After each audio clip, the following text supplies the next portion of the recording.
बिस्मिल्लाहिर्रहमानिर्रहीम। Chemistry class 9th,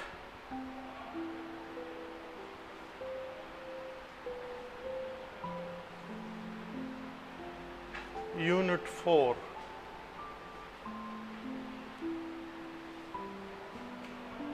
structure of molecule.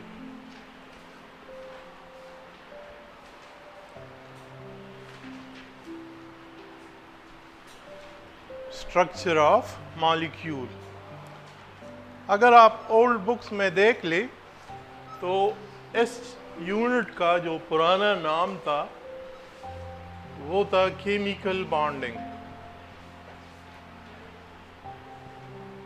Chemical bonding. अब यहाँ पे लिखा है स्ट्रक्चर ऑफ मॉलिक्यूल, बाकी वही है। यानी इस चैप्टर में मेनली आप बॉन्ड पढ़ेंगे कि बॉन्ड क्या चीज़ है, what is a chemical bond.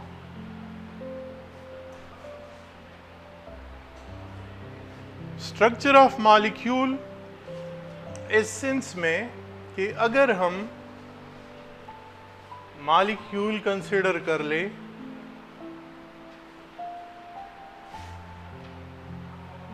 तो जहां से मॉलिक्यूल का कंसेप्ट शुरू होता है वहां से केमिकल बॉन्ड का जो कंसेप्ट है वो भी स्टार्ट हो जाता है। मसलन हम कहते हैं कि ये एक हाइड्रोजन मॉलिक्यूल है, ये क्लोरीन मॉलिक्यूल है, ये ऑक्सीजन मॉलिक्यूल है।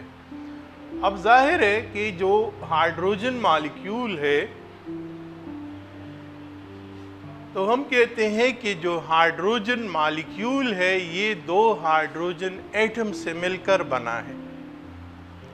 ठीक है। क्लोरीन का जो मॉलिक्यूल है ये दो क्लोरीन एटमों से मिलकर बना है। इसी तरह ऑक्सीजन का जो मॉलिक्यूल है तो दो ऑक्सीजन एटम एक दूसरे के साथ मिलते हैं तो ऑक्सीजन मॉलिक्यूल बनता है। अब जब मॉलिक्यूल बनता है, फॉर एग्जांपल हाइड्रोजन का मॉलिक्यूल है तो दो हाइड्रोजन एटम कंबाइन होते हैं। इस कम्बिनेशन के लिए जाहिर है कि कोई फोर्स ऑफ अट्रैक्शन होगी जो इन दोनों एटमों को एक साथ रखता है। उसी फोर्स ऑफ अट्रैक्शन को हम क्या कहते हैं? केमिकल बॉन्ड कहते हैं। तो जहां से मॉलिक्यूल का कंसेप्ट स्टार्ट हो जाता है वहां से बॉन्ड का कंसेप्ट भी आ जाता है कि जब एटम मिलते हैं एक दूसरे के साथ तो किस तरह से मिलते हैं। जाहिर है उसके लिए कोई फोर्स ऑफ अट्रैक्शन होगी, उसी फोर्स ऑफ अट्रैक्शन को हम केमिकल बॉन्ड कहते हैं। तो इसका नाम स्ट्रक्चर ऑफ मॉलिक्यूल इस सेंस में है कि मॉलिक्यूल जो है केमिकल बॉन्ड के बगैर मॉलिक्यूल नहीं बनता। केमिकल बॉन्ड को अगर हम डिफाइन करना चाहे सिंपल डिफिनीशन तो हम कहते हैं force of attraction. Force of attraction which holds atoms together in a molecule. Force of attraction which holds atom together in a molecule is called chemical bond. Chemical bond वो force है जिसके ज़रिए से atom एक दूसरे के साथ मिलते हैं और मॉलिक्यूल बन जाता है। मॉलिक्यूल आपने पढ़ा है चैप्टर 1 में। मॉलिक्यूल की अगर हम डिफिनीशन करते हैं तो हम कहते हैं कि the smallest particle of an element or compound which exist independently in nature, उसको हम मॉलिक्यूल कहते हैं। तो force of attraction which holds atom together in a molecule is called chemical bond. Chemical bond किस तरह बनता है कि जब एटम एक दूसरे के साथ मिलते हैं तो जो फोर्स ऑफ अट्रैक्शन है उसके जरिए से एक दूसरे के साथ अटैच होते हैं।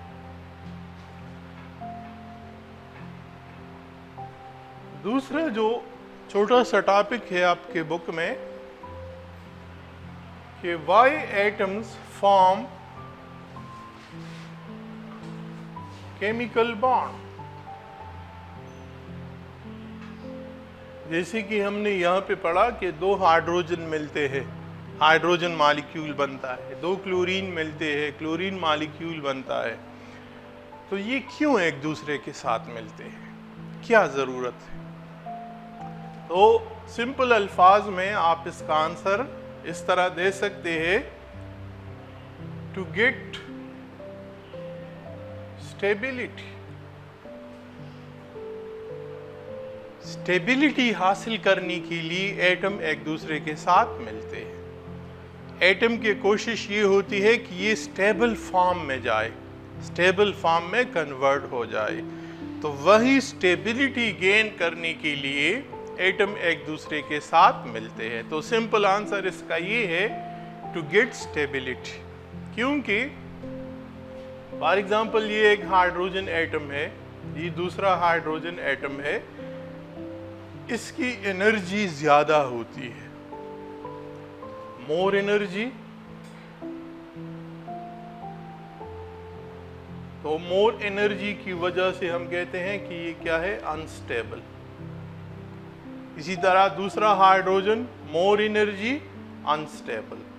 जब दोनों एक दूसरे के साथ मिलते हैं तो बॉन्ड बनता है। बॉन्ड के नतीजे में जब बॉन्ड बनता है, ये बात जहन में रख ले कि बॉन्ड बनने के दौरान खास अमाउंट ऑफ एनर्जी जो है वो रिलीज होती है। उसी एनर्जी को हम बॉन्ड एनर्जी कहते हैं। तो जाहिर है जब ये दोनों एक दूसरे के साथ मिलते हैं तो इसकी एनर्जी रिलीज होगी।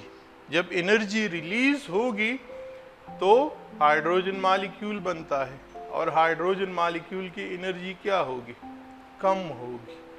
तो जितनी एनर्जी कम होगी तो ये मॉलिक्यूल हम कहते हैं ये स्टेबल होगा। तो स्टेबिलिटी गेन करने के लिए एटम एक दूसरे के साथ मिलते हैं। इसके बाद एक और छोटा सा टॉपिक है, बॉन्डिंग के लिए रूल्स है। बॉन्डिंग रूल्स के जब एलिमेंट एक दूसरे के साथ मिलते हैं तो दो किस्म की रूल्स है जिसके जरिए ये बॉन्डिंग होती है। एक को कहते हैं डॉपलेट, डॉपलेट रूल्स, और एक को कहते हैं ऑक्टेट, ऑक्टेट रूल्स। और ये रूल्स कहां से हैं? तो चैप्टर 3 में आपने पढ़ा है पीरियाडिक टेबल। पीरियाडिक टेबल में दो तरह की एलिमेंट्स, एक वो एलिमेंट्स है जिसकी वैलेंस शेल में एक या दो इलेक्ट्रॉन है। मसलन हाइड्रोजन, इसका एटॉमिक नंबर क्या है, 1, और हेलियम, इसका एटॉमिक नंबर क्या है, 2। बाकी जितनी भी एलिमेंट्स है। अच्छा, एक और बात कि जो हाइड्रोजन और हेलियम है, इसकी अगर हम इलेक्ट्रॉनिक कॉन्फ़िगरेशन लिखना चाहें तो किस तरह लिखते हैं?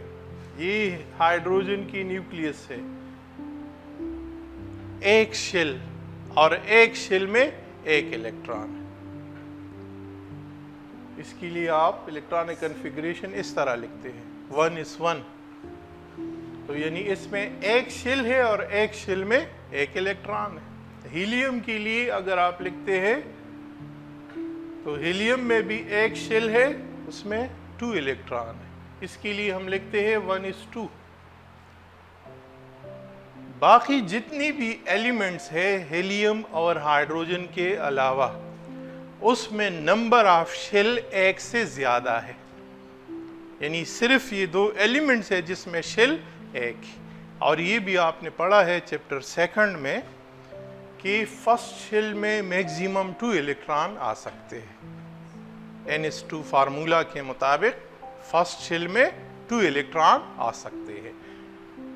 तो हाइड्रोजन और हेलियम के लिए ये रूल्स डॉपलेट। बाकी जितनी भी एलिमेंट्स हैं वो ऑक्टेट रूल ओबे करते हैं। डॉपलेट रूल में हम क्या कहते हैं? दी tendency of an atom to have 2 electrons in the valence shell.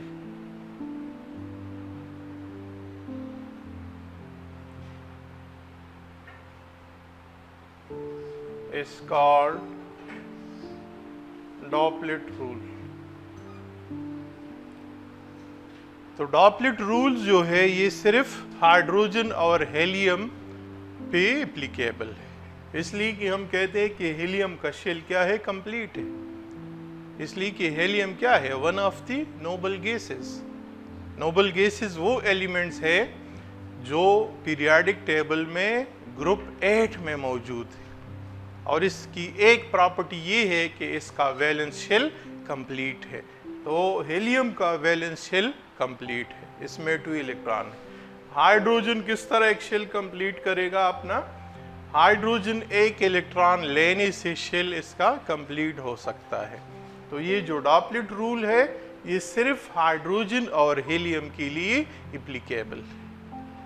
बाकी जितने भी एलिमेंट्स है, यानी एटॉमिक नंबर 3 से आप ले ले लिथियम से,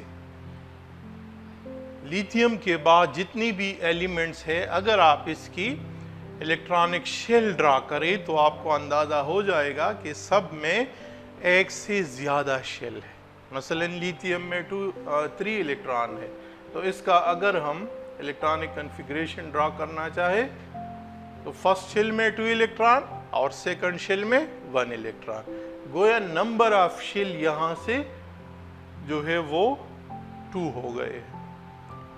इसके बाद जितनी भी एलिमेंट्स है इसमें number of shell Aahista Aahista increase होती है। तो जितनी भी बाकी सारी एलिमेंट्स है उसके लिए हम कहते हैं ऑक्टेट रूल्स। ऑक्टेट रूल्स में क्या कहते हैं, the tendency of an atom to have 8 electron in the valence shell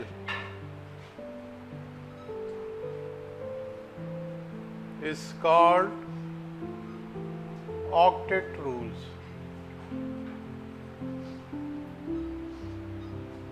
इसलिए कि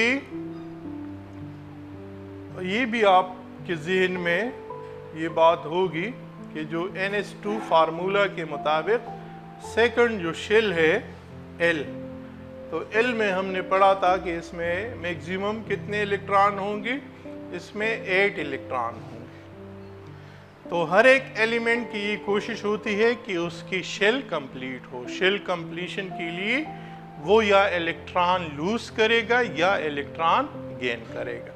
तो ये 2 किस्म की रूल्स है जो हम बॉन्डिंग में पढ़ेंगे, एक वो जिसमें 2 इलेक्ट्रॉन और एक वो जिसमें 8 इलेक्ट्रॉन। ये स्टार्ट में मैंने कुछ आपको बॉन्डिंग के बारे में बता दिया। नेक्स्ट लेक्चर तक अल्लाह हाफिज़।